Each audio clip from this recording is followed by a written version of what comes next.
I don't know why, but I just kind of like that thing. I feel so important. So I don't sleep well at night, and I do a lot of thinking. And lately, as an old man, I do a lot of reminiscing in my mind. And I don't talk very much about the old days when I was drag racing, when I was a crew chief and a tuner, and I raced with Gaines Markley. And we worked out of the garage at his house, and we were just really low budget, but we did well. That's because we were dedicated to winning.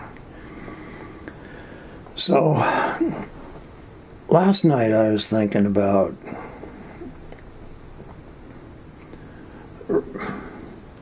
people who we take as authorities on certain subjects. And this has to do with something I learned while we were racing and watching stuff. So we would travel, we'd travel the nation, not over the course of a year, but over the course of many years. We'd travel Montreal, Gainesville, in the West Coast, and Indianapolis, and Saskatoon, Calgary, Edmonton, and I might have mentioned the West Coast. So we did do national stuff, but we were not of the elite, moneyed teams that had major sponsors. We didn't have any major sponsors at all. For a little while we had Pepsi.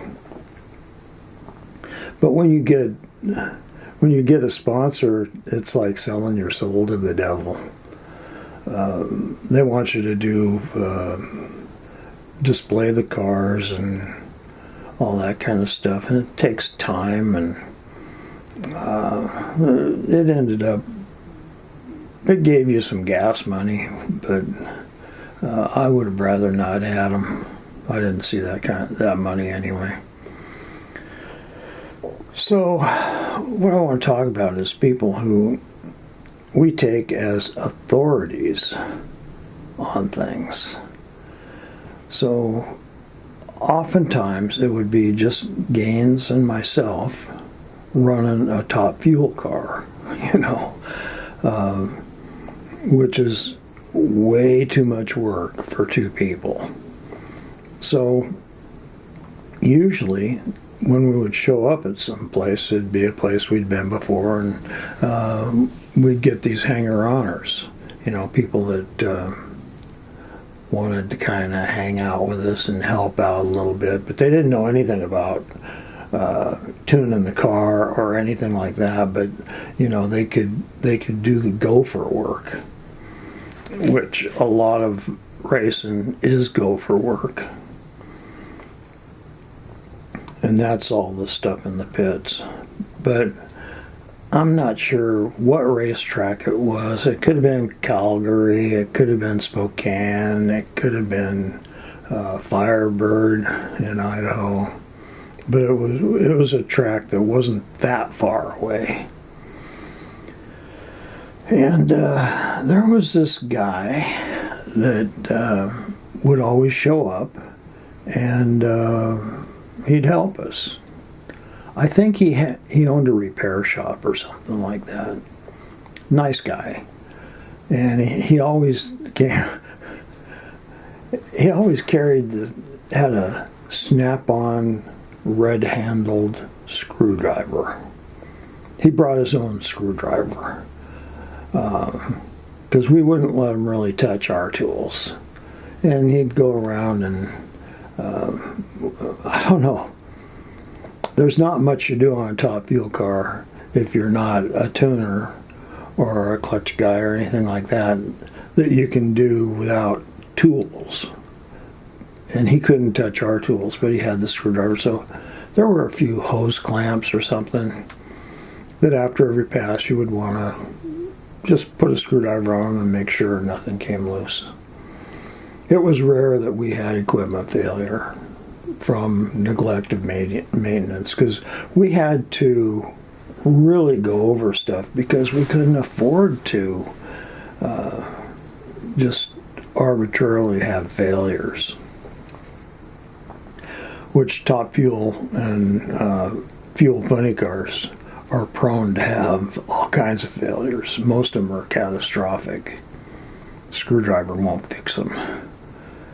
Actually, lots of money and lots of work fix them. So this guy would show up when we go to this track. We might go to this track 2 or 3 times a year. And in the pits at a drag race, the spectators can come right up to the area where the cars and the crew are. And I mean, they're within 10 feet of us. And we didn't have those stanchions with the the cords or whatever that kept people out. People were just nice enough to not get in our way. So we'd be working on, Gaines and I'd be working on the car. A lot of work. It was a lot of work. And this guy would be there, and he was a hanger-oner, and he'd have his screwdriver, and he'd kind of walk the perimeter of where the people who were spectating what we were doing.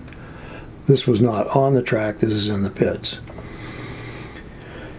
And he would go around answering their questions, or visiting with them, or whatever, telling them what was going on. And the thing is, he had no idea what was going on. He was like a car mechanic, maybe a shop owner, but race cars are especially in the professional ranks, the nitro cars. It's something you're just not exposed to unless you're exposed to them. But this guy would walk around and talk to the crowds, and we had crowds around us, and answer questions and tell them things about the car. And I just went, at the time I didn't pay much attention to it. We'll just call him Red Screwdriver Guy.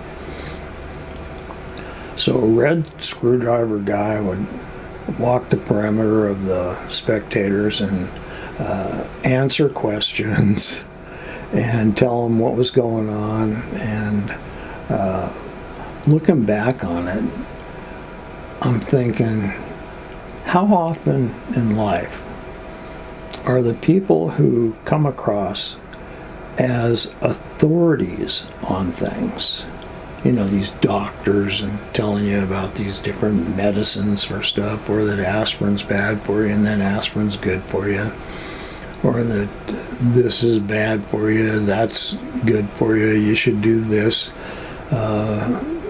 in finances. And then you find out that a lot of the people that financial guy worked for lost their ass because he didn't know what the fuck he was doing. My parents had one of those guys. He was a Jewish guy, a fat guy, that he was a dentist, but he didn't like being a dentist, so he became a financial advisor.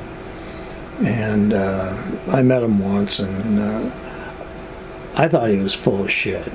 I thought he was in the same league as Red Screwdriver Guy, who would tell people what we were doing and what we did with those cars. We kept it a secret because we're racing against these other guys. Not Red Screwdriver Guy, but other race car camps. And so looking back on it, how many people that give us advice that come across like they know what they're talking about, know about as much as Red Screwdriver Guy, and oftentimes we buy it. Anyway, I think that's it. I'm not going to do because I'd have to turn around and I have a bad back from hauling all those heavy parts and water jugs and all that during the races. Okay, when we couldn't find a gopher.